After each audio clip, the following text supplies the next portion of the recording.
Saat itu saya masih kerja sama orang, buka Oke. usaha sendiri, saya juga bingung mau mulai dari mana.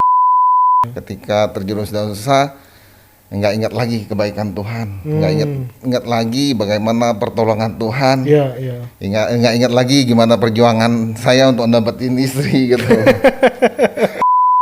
Saya tanya sama dokternya, dok, anak saya bisa sembuh berapa lama dan bisa sembuh total nggak? Dokter itu nggak bisa pasti Jawab ya. nggak bisa jawab. Dan dari situ mulai iman saya kayaknya luntur gitu ya, kayak lemes gitu, Iya, iya. nggak ada pengharapan.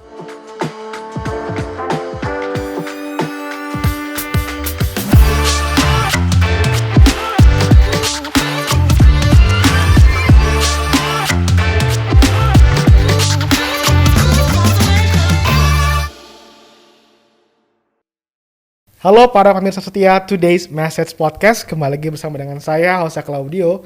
Hari ini di dalam Today's Message Podcast kita akan ngobrol sesuatu yang luar biasa, kesaksian tentang kehidupan keluarga seseorang anak Tuhan yang mengalami pemulihan.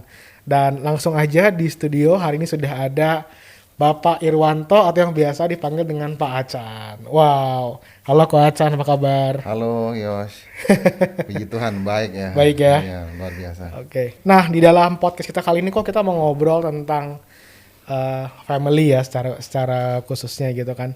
Tapi sebelum itu mungkin mau tahu dulu nih, Ko Acan tuh sebenarnya dari kecil udah kenal Tuhan Yesus atau bagaimana tuh perjalanan kerohanian Ko Acan sendiri? Oke, thank you Bro Yos. Iya, awalnya sih saya dari keluarga yang belum kenal Tuhan. Oh, oke. Iya, kebetulan keluarga besar dari leluhur itu penyembah berhala, keturunan penyembah berhala, dikenal juga seorang paranormal ya. Oh, paranormal Iya, ya. paranormal. Oke. Ya, yang cukup dikenal di daerah saya. Iya. Oke, jadi memang artinya dari awal punya silsilah keluarga yang bukan cuma nggak kenal Tuhan, malah ada di dalam area roh-roh gitu ya. Iya, benar-benar. Iya. Nah itu akhirnya gimana kok bisa akhirnya kenal Tuhan Yesus? Iya. Waktu itu sih gara-gara mau deketin seorang wanita. Oh gitu. Iya. Kebetulan ya sekarang jadi istri saya. Wow, jadi ya, Iya. jadi istri ya. Oke, Awalnya sih motivasinya itu ketika datang ke gereja, di situ saya dijamah. Biasa kan saya bawa jimat dari papa dan emang saya tuh sudah ditunjuk keturunan untuk nerusin ilmu papa. Dan puji Tuhan waktu di gereja itu Iya.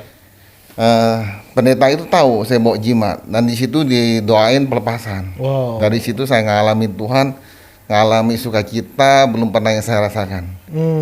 Dan pulang dari situ saya mulai cari tahu siapa Tuhan Yesus. Oh oke. Iya. Berarti dari awalnya mau ngejar cewek, ya kan? Iya. Ke gereja tapi di situ malah dijamah Tuhan gitu ya. Iya. Dan justru dilayani dan akhirnya di situ Ko Acan lebih ingin kenal Tuhan di situ. Iya. Oke, singkat cerita berarti akhirnya menikah dong sama cewek itu ya. Iya. Awalnya sih pengen ya udah nggak apa-apa ke gereja dulu, kalau udah dapet itu cewek saya bawa ke agama saya yang lama. Oh gitu. Iya. Tapi saya melihat waduh agama kita luar biasa. Iya. Iya. Wow, wow. Jadi ada perjumpaan lah sama Tuhan gitu ya, Iya. Ko Acan ya. Bukan Dijamah cuma Tuhan. sekedar dengerin pengajaran secara Kristen, tapi di situ ketemu Tuhan sendiri gitu Iya ya. benar. Oke. Nah, setelah seperti itu kok. Nah, ini kan pengen tahu nih ya, bagaimana sih setelah itu? Kan akhirnya menikah nih sama perempuan yang pertama kali ingin dikejar sampai akhirnya ke gereja gitu kan ya. Nah, itu boleh sedikit cerita nggak sih bagaimana kehidupan pernikahan Ko Acan itu setelah menikah itu? Iya. Mungkin saya cerita dari awal ya. Ketika saya belum kenal Tuhan itu hidup saya ini nggak ada pengharapan. Kerja sama orang selama 8 tahun sebagai kuli ya. Nggak ada pengharapan. Terus dikenalin seorang wanita dan saya dibawa ke gereja dan saya itu mengenal Tuhan. Dan dari situ hidup saya mulai diubahkan. Ya. Ketika saya diajarin doa, suatu ketika Tuhan gerakin saya untuk buka usaha sendiri. Oke. Saat itu saya masih kerja sama orang. Buka usaha sendiri saya juga bingung. Mau mulai dari mana? Nggak punya uang, nggak punya modal. Cuman ada kepercayaan doang. Dan di situ ketika saya doa, Tuhan gerakin ketika saya melangkah. Tuhan pertemukan orang-orang yang tepat. Orang yang support saya. Dan di situ saya bersyukur. Akhirnya saya mulai buka usaha dengan ngandelin Tuhan. Di situ saya melihat tuntunan Tuhan luar biasa. Dari tidak ada pengharapan, Tuhan kasih pengharapan yang luar biasa. Dan akhirnya saya bisa menikah dengan wanita yang idaman saya. Luar biasa. Kayaknya mustahil ya. Iya. Oke, jadi apa namanya? Justru bisa memulai usaha itu dari kepercayaan ya. Iya. Memang awalnya juga nggak ada modal sama sekali. Nggak ada modal ya. Wow. Saya bersyukur dibantu sama kakak juga. Terus Tuhan gerakin importir mensupport saya. Teman-teman yang bukan saya akrab ke mereka, tapi saya baru kenal juga mereka support saya. Itu kalau bukan dari Tuhan, kayaknya mustahil ya. Iya betul. Itu di bidang apa tuh kok importir? Spare part alat berat. Wow, spare part alat berat ya. Iya. Oke. Nah setelah akhirnya menikah gitu ya kok ya kan, setelah ada usaha dan punya apa namanya kesempatan akhirnya bisa menikah dengan wanita idaman. Nah gimana, mungkin boleh sharing nggak sih tentang kehidupan pernikahan Ko Acan gitu? Apakah berjalan dengan lancar terus semua atau seperti apa gitu? Iya, awal sih berjalan dengan lancar ya, luar biasa. Kita benar-benar ngandelin Tuhan.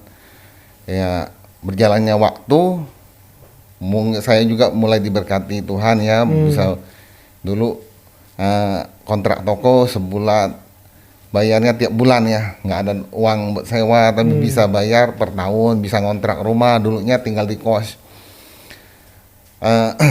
Berjalan waktu, ketika Tuhan berkati saya nggak punya komunitas ya, seperti home, seperti komunitas dalam Tuhan gitu, cuman ngandelin minggu aja ke gereja. Senin sampai Sabtu itu kita bener-bener los ya, cuman doa aja gitu kan, tapi nggak punya waktu khusus buat Tuhan gitu, dan nggak punya komunitas yang benar. Saya jatuh dalam komunitas yang nggak benar, ketemu teman-teman. Pertama ngajak saya ke dunia nggak benar. Awalnya saya nolak karena menganggap, waduh, saya ini anak Tuhan, Tuhan baik. Iya benar. Itu bukan kehidupan kita gitu sebagai anak Tuhan. Dan tiap hari diajakin, dideketin gitu, dan teman-teman semua sering terus ajakin terus. Pertama, kedua, ketiga sih nolak. Keempat penasaran, pengen tahu. Akhirnya ikut-ikutan. Dan ketika ikut-ikutan, mulai terjerumus, pelan-pelan terjerumus dalam dosa. Ketika terjerumus dalam dosa, nggak ingat lagi kebaikan Tuhan, nggak ingat lagi bagaimana pertolongan Tuhan. Nggak ingat lagi gimana perjuangan saya untuk dapetin istri gitu. Oke. Iya, dan mulai dari situ saya sering entertain customer dan berbagai hal ya, banyak sih alasan yang saya buat, dan itu menyakiti istri saya. Dan ketika saya lakukan itu saya lupa, kadang-kadang saya nggak sadar gitu, kebiasaan. Dan di situ akhirnya dari situ kepercayaan saya, istri sama saya hilang gitu ya. Dan di situ awal mula kita sering nggak percaya, sering ribut gitu. Oke, jadi setelah kejadian itu lama-lama istri akhirnya tahu kan ya apa maksudnya kesalahan yang itu nggak benar gitu ya. Komunitas nggak benar gitu. Dan perlakuan saya sama dia juga berubah gitu. Mungkin lebih kasar gitu ya. Ya, sering kasar, sering nyalain istri, apalagi anak sakit itu. Saya marah-marahin istri, istri nggak becus, nggak benar gitu. Dan ketika saya marah-marah sama istri masuk, dia nggak ada nyaut, nggak ada marah balik ke saya, dan cuman diam, nangis, masuk ke kamar mandi di situ. Bisa sejam 2 jam di dalam situ. Dia nangis, doa, saya juga nggak tahu. Saya tidur gitu. Merasa nggak bersalah gitu ya. Di saat itu waktu lagi marah-marah sama istri, lupa kali ya waktu cinta awal-awal gitu ya. Benar-benar. Iya. Oke, nah terus akhirnya gimana tuh kok berlangsungnya setelah itu? Berlangsungnya itu udah beberapa tahun ya kayak gitu. Ya bersyukur akhirnya Tuhan izinkan masalah demi masalah yang menghampiri saya. Ada pengaruh nggak ke bisnisnya kok? Iya, bisnisnya. Dari bisnis ya. Dulu kita bener-bener ngandelin diri sendiri ya. Dulu kan kita awalnya ngandelin Tuhan. Awalnya ngandelin Tuhan ya. Nah berjalan waktu kita ngandelin kepintaran kita. Kita sering entertain customer, dengan entertain otomatis kan omset besar, pembayaran lancar. Tapi kalau bukan dari Tuhan itu sia-sia. Akhirnya Tuhan izinkan semua mandek, tagihan saya mandek, saya utang orang cukup banyak, maksud bigiro di situ awal mula saya stres. Oke. Ya sering ribut juga, anak sering sakit-sakitan, dan di situ kayaknya pengharapan saya hilang gitu. Saya malahan nyalahin Tuhan. Kenapa Tuhan nggak berkati saya? Padahal pagi saya doa, malam doa, dan nggak introspeksi lagi kesalahan saya karena terlalu rutinitas ya. Iya, nggak sadar lagi. Jadi itu di masa itu waktu Ko Achan masih sebenarnya melakukan kesalahan itu, tapi nggak sadar gitu. Iya, nggak sadar, nggak merasa bersalah. Nggak merasa gitu. bersalah, iya. Dan membuat pembelaan diri terhadap diri. Iya. Dan menganggap Tuhan tuh nggak adil, kok nggak berkati saya. Ya, sampai suatu ketika akhirnya saya diajak suatu komunitas dalam Tuhan. Dan di situ saya mendengar kesaksian teman-teman. Dari situ saya mendengar firman Tuhan, mengapa kita nggak diberkati Tuhan, sedangkan teman-teman kita diberkati Tuhan secara luar biasa. Dibilang kenapa? Karena kita masih kompromi dalam dosa, kita jauh melangkah di luar kehendak Tuhan. Dari situ saya kayak ditemplak. Benar-benar dari situ saya menyadari saya udah terlalu jauh melangkah di luar rencana Tuhan. Dan di situ saya mulai komitmen untuk balik lagi ngandelin Tuhan.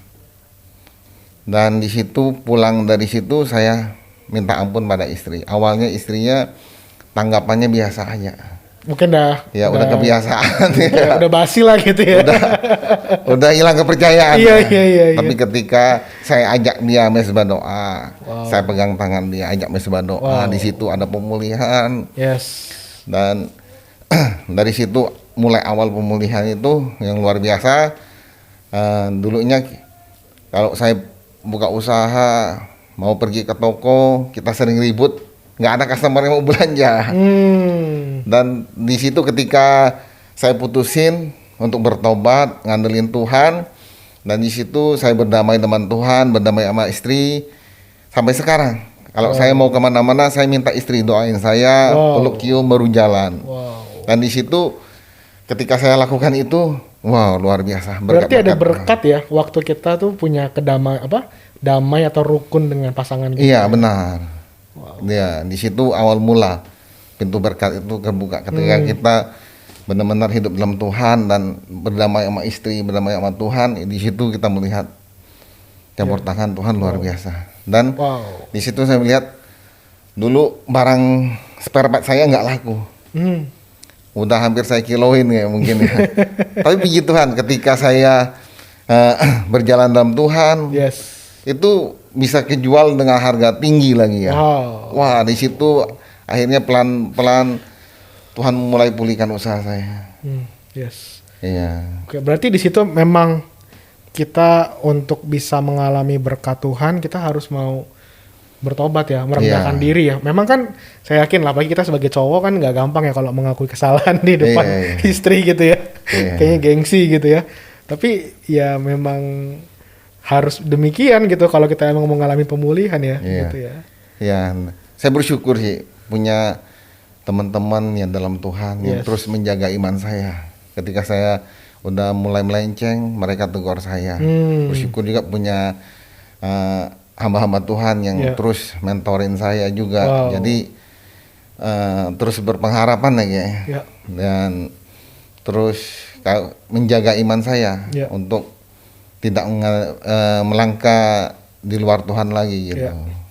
Oke, di awal cerita tadi Coach Watson sempat bilang bahwa awal sempat akhirnya jatuh gitu ya dalam kehidupan dan juga ada perselisihan dengan istri karena ada kelompok atau teman-teman yang nggak membangun dengan baik, kan ya, ada diajakin gitu ya main sana sini gitu ya. Berarti memang sebenarnya walaupun kita udah di dalam Tuhan pun tetap kita butuh komunitas ya kok ya. Iya benar, komunitas itu yang menentukan. Iya benar ya. Iya kalau udah yang tadi saya ulang lagi kan, ketika dulunya diajak tuh komunitas kita baru kenal tuh kita nggak tahu identitas kita, anak Tuhan kita nggak boleh gitu lah. Tapi lama kelamaan tiap hari berjalan kita kebiasaan yang buruk merusak kebiasaan yang baik gitu. Pergaulan yang buruk merusak kebiasaan yang baik ya. Iya. Dan dari situ mulai coba-coba akhirnya jatuh gitu. Iya. Awalnya kayaknya nggak saya kuat-kuat gitu ya. Tapi ternyata lama-lama sering bergaul sama mereka jatuh juga gitu ya. Ya ketika bertobat awal bertobat juga hampir jatuh lagi, tapi bersyukur tadi punya teman-teman yang terus mentoring saya, jaga iman saya untuk tidak kembali gitu. Oke, berarti emang kita butuh orang-orang yang bisa nolong dan menjagain kita ya. Iya benar. Dalam kehidupan ini ya. Oke. Nah, kalau nggak salah juga ada cerita di mana anak yang Watson juga sempat didiagnosa dokter sakit ya waktu itu ya. Atau tidak ada sesuatu yang kurang normal lah gitu ya. Iya, nah, itu tahun gimana tuh kok ceritanya? Tahun 2012 itu ya. 2012. Ketika saya ada pelayanan juga, melayani di suatu organisasi Full Gospel. Dan hampir saja membuat saya keluar dari pelayanan. Keluar dari mau fokus terhadap masalah. Kenapa? Umur 2 tahun anak saya yang kedua divonis dokter gejala autis. 2 tahun. 2 tahun nggak bisa ngomong, nggak connect sama kita, nggak bisa panggil papa mama. Awalnya kita mengira itu telat, biasa anak masih anak-anak kan telat bicara. Akhirnya lama kelamaan tambah nggak connect gitu. Dan akhirnya kita putusin konsultasi ke dokter anak yang langganan kita dan dirujuk ke psikiater anak ya. Di suatu rumah sakit. Dan ketika dites hasilnya dokter itu bilang anak kamu kena gejala autis. Ketika dokter bilang begitu, saya tanya sama dokternya, "Dok, anak saya bisa sembuh berapa lama? Dan bisa sembuh total nggak?" Dokter itu nggak bisa pasti jawab ya. Nggak bisa jawab. Dan dari situ mulai iman saya kayaknya luntur gitu ya, kayak lemes gitu. Iya. Nggak ada pengharapan lagi gitu. Kok bisa Tuhan izinkan masalah ini ya? Padahal saya udah melayani Tuhan, udah berada sama komunitas yang benar gitu. Kok Tuhan izinkan? Dan di situ saya mulai protes sama Tuhan gitu. Dan saya bersyukur sekali lagi punya teman-teman yang terus menjaga iman saya, mensupport saya. Ketika saya mau bilang mau berhenti dari pelayanan, mereka bilang jangan, kamu terus melayani Tuhan sambil kamu fokus untuk mengobati anak kamu.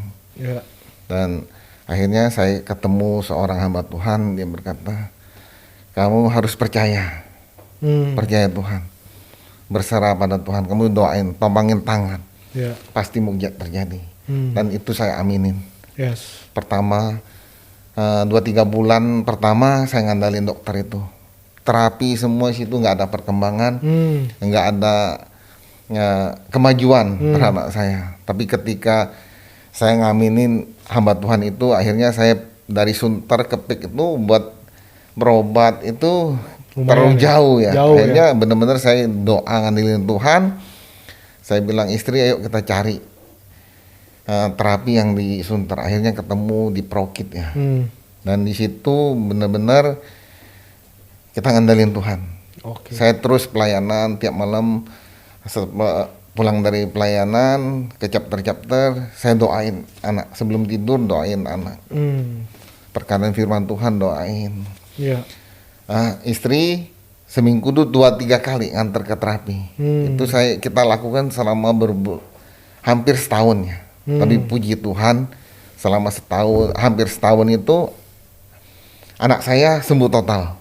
Wow. Sampai sekarang. Wow. Dari umur 2 tahun sekarang udah 12 tahun ya. 10 tahun yang lalu berarti itu ya. Iya. Wow. Bulan Maret ini dia ulang tahun. Iya. Dan di situ saya melihat, wah, anugerah Tuhan. Wow. Iya, dan di situ saya benar-benar ya, tanpa Tuhan kita tidak bisa apa-apa. Kita ini bukan apa-apa. Iya. Nah itu waktu lagi ngurusin anak itu juga kok berarti juga ada kesepakatan dong sama istri untuk, maksudnya gimana sih?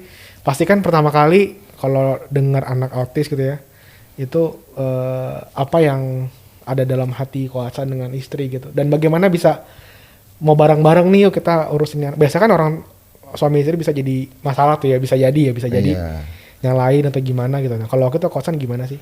Enggak, kalau kita berdua sepakat, ya kita sering berdoa, kita benar-benar ngandelin doa dan kita bagi tugas. Kalau saya kan tiap hari kan ke toko fokus kerjaan, dan istri nganterin anak-anak sekolah juga, terapi kita bagi tugas gitu. Benar-benar kita saling memahami lah ya.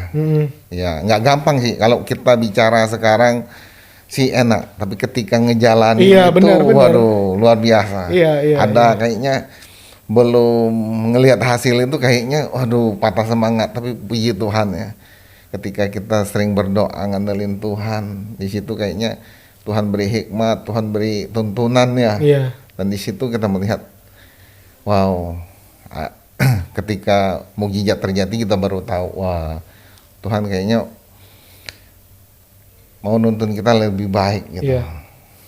Dan akhirnya Ko Acan tidak meninggalkan pelayanan ya? Tetap. Oh tidak, ya malahan dipromosiin terus ya. Wow, luar biasa banget nih. Oke, mungkin sebagai pertanyaan yang terakhir nih Ko ya. Gimana sekarang dengan kehidupan keluarga ya, baik dengan bisnis, dengan juga ngurus anak. Sekarang apa yang menjadi mungkin rutinitas atau hal yang menjadi budaya gitu yang dibangun dengan keluarga Ko Acan, khususnya mungkin dengan antara suami istri atau dengan anak-anak gitu, sebagai sebagai keluarga yang di dalam Kristus gitu loh, yang udah ngalamin banyak hal gitu kan dalam hidup. Apa yang menjadi budaya-budaya yang mungkin Ko Acan akhirnya bangun sampai hari ini? Ya, yang kita lakukan sering itu mesbah doa sih ya. Mesbah doa ya. Yes. Mesbah doa, saya bersyukur juga sih, punya anak yang besar ya, umur 16 tahun, kerohaniannya luar biasa. Tiap hari benar-benar nyembah Tuhan, doa bareng dia yang pimpin. Ya, muji Tuhan dia yang pimpin. Luar biasa ya. Wow. Dan di situ kita dikuatkan. Kemarin waktu kita sempat kena varian Delta ya, sekeluarga benar-benar kita ngandelin Tuhan itu. Tiap malam kita masih berdoa di situ. Kita percaya ketika kita udah melewati berbagai cobaan ya, kita percaya pasti Tuhan tolong sih ya. Dan itu yang kita aminin, dan itu yang kita akhirnya alamin ya, mukjizat dari Tuhan. Mesbah doa ya, jadi hal yang sangat penting. Boleh tahu nggak gimana sih rasanya Ko Acan lihat anak yang tadi kan bilang ngalamin pertumbuhan kerohanian gitu ya? Apa yang Ko Acan rasain bisa ngelihat, ada anak saya nih gitu kan ya, ngalamin pertumbuhan dalam Tuhan gitu. Sebagai orang tua apa sih yang Ko Acan rasain? Waduh, bangga ya. Bersyukur lah gitu. Punya, biasa kan kalau anak sekarang kan hobinya beda-beda ya. Kadang-kadang udah lakuin hobi, boro-boro mau lakukan misbah doa gitu ya. Puji Tuhan ya. Dia terus utamakan Tuhan sih ya. Dan saya melihat ya, dia menuntun adiknya. Oh. Iya, ajarin adik baik sekolah, baik yang doa gitu. Iya, iya. Iya, bersyukur sih. Oke, jadi apa ya, kalau aku sih lihat di sini di dalam keluarga juga akhirnya ada damai sejahtera ya, artinya Iya. kan biasanya kan kayak adik kakak suka berantem gitu ya. Tapi ini mereka bisa saling, ya walaupun kan sesekali ada kali ya namanya adik kakak gitu kan ya. Tapi puji Tuhan ya, selama ini saya belum Nggak pernah ya? Puji Tuhan, Wow. belum pernah nyampai tonjok-tonjokan gitu. nggak ada marah-marah gitu. Wow. Iya, wow, ketika wow. dia orang udah suaranya udah gini, pasti saya dia tahu lah Iya, kehendak iya. papa mamanya gimana. Dan di situ saya bersyukur. Yes, yes. Padahal Wow. dua-duanya cowok. Iya, iya, iya. Iya. Biasanya kalau cowok kan lebih gampang Iya. ini ya, tapi wow, ini satu hal yang luar biasa ya. Berarti kita bisa lihat di sini ya bahwa keputusan kita sebagai orang tua kalau mau mencari Tuhan itu ya anak-anak kita pun mendapatkan imbasnya gitu ya. Iya, Maksudnya benar. mereka pun akhirnya mau bertumbuh dalam Tuhan gitu kan. Karena aku yakin sih kalau dia nggak pernah lihat orang tuanya doa ya pasti mereka juga nggak mau doa kan. Nggak ada Iya. contoh gitu. Iya, benar. Oke, kok mungkin boleh kasih satu message nggak buat teman-teman yang mendengarkan podcast kita pada hari ini? Kira-kira apa sih yang mau Ko Hasan sampaikan dalam hal membangun keluarga yang kuat? Gitu? Iya. Mungkin Matius 6 ayat 33 ya. Wow, Kayak carilah yes. dahulu kerajaan Allah dan kebenarannya. Seringkali dalam kehidupan kita sebenarnya kita fokus-fokus cari Tuhan kan. Rajin ke gereja, rajin komsel, tapi nggak bertumbuh. Nggak cari kebenaran Tuhannya dan lakukan kebenaran Tuhan. Iya, iya. Ya, ayo. Mungkin pesan saya, cari Tuhan, cari dahulu kerajaan Allah, cari Tuhan dan cari kebenaran dan lakukan kebenaran Tuhan. Di situ kita akan mendapatkan yang lebih gitu ya. Iya. Semua akan ditambahkan. Di situ pengalaman saya dalam kehidupan saya ketika saya cari Tuhan dan melakukan kehendak Tuhan, di situ kapasitas saya ditambahkan. Iya. Dan di situ akhirnya dalam keluarga itu ada damai sukacita. Kalau kita benar-benar andelin Tuhan dan melangkah dalam Tuhan. Iya. Wow. Ko Hasan gimana tuh ya? Udah, maksudnya kan sekarang jadi pengusaha ya, artinya cukup sibuk lah sebenarnya secara bisnis gitu. Tapi masih mau terlibat pelayanan gitu kan ya. Boleh tahu nggak sedikit gimana sih bisa mengatur? Biasa kalau pengusaha kan kayak, aduh pelayanan nanti dulu deh gitu kan ya. Udah sibuk cari cuan gitu. Gimana kok? Iya, saya tangkap satu pesan ya dari leader saya ketika dalam pelayanan. Waktu itu saya masih ngontrak toko. Nah, pas ada temennya kan komunitas kita ada ya, lagi kumpul, dia tanya, yang temen satu kok nggak datang katanya. Dibilang, iya tuh baru buka toko, rame toko, makanya nggak datang. Terus dibilang sayang loh. Yang ngomong ini leader saya ini udah orang kaya banget itu. Dibilang sayang loh. Bagaimana mau Tuhan percayain ruko, mau percayain distributor, pabrik, importir gitu ya. Baru dikasih toko satu udah sibuk. Ini yang dimaksud Ko Hasan ya? Bukan. Oh bukan, teman orang ya. lain. Oh, Iya, dari situ saya menangkap. Oke. Waduh, kita kalau saya bilang saya ini baru dikasih satu kios ya. Harusnya lebih komitmen lagi. Iya. Dari situ benar-benar ya. Semua kan dari Tuhan ya, saya tahu ya. Tapi ketika kita lakukan yang terbaik, utamakan Tuhan tanpa bagi waktu lah gitu. Iya, Iya. Dan- Pasti semua akan ditambahin gitu ya. Iya. Dan selama ini walaupun pelayanan bisnisnya tetap tetap, maksudnya kan orang-orang suka bilang, wah nanti kalau gue pelayanan bisnis gue bisa ngedrop nih gitu kan. Kalau Ko Hasan sudah membuktikan berarti nggak seperti itu dong ya? Oh enggak dong. Kalau kita kan utamain Tuhan ya kita karena usaha kita kan milik Tuhan ya. Iya. Kalau kita utamain Tuhan tanpa meninggalkan, maksudnya ya kita kalau benar-benar pelayanan kita fokus pelayanan gitu. Kalau benar-benar kerja kita fokus kerja. Karena kalau ada pelayanan itu promosi juga dari Tuhan. Yes. Dan yes. ketika pelayanan juga seringkali saya dapat dapat orderan luar biasa gitu. Wow. Saya nggak tahu dari mana Iya, dikenalin siapa-siapa, tapi Wow. saya tahu itu dari Tuhan semua gitu. Yes. Dan kita nggak tahu omset kita besok berapa gitu. Iya. Iya, orang mau bayar kita berapa. Yes. Tapi ketika kita berjalan menurut Tuhan, serahin sama Tuhan, Iya. pasti Tuhan udah memberikan yang terbaik sih buat kita. Yes. Wow. Oke. Wow. Ini luar biasa banget ya, dari yang nol nggak punya modal usaha sampai akhirnya Tuhan berkati dan tidak apa artinya ya, tidak meninggalkan kesempatan untuk melayani Tuhan, tetap melayani Tuhan sekalipun kekuatan sudah semakin banyak gitu secara bisnis gitu ya. Dan mungkin ini sebagai satu pengingat juga buat kita para pemirsa bahwa mencari Tuhan dan kebenarannya ya, kerjaan Allah dan kebenarannya semuanya itu ditambahkan Iya. kepada kita, termasuk dalam keluarga maupun juga dalam pekerjaan dan bisnis kita. Hmm. Wow, thank you banget Ko Acan buat kesaksiannya, dan saya percaya ini bisa menjadi berkat buat Anda yang menyaksikan program ini. Dan jangan lupa kalau Anda diberkati dengan program ini, bisa share link video ini dan bagikan kepada teman-teman dan kerabat Anda supaya kita semua bisa semakin bertumbuh dalam Tuhan.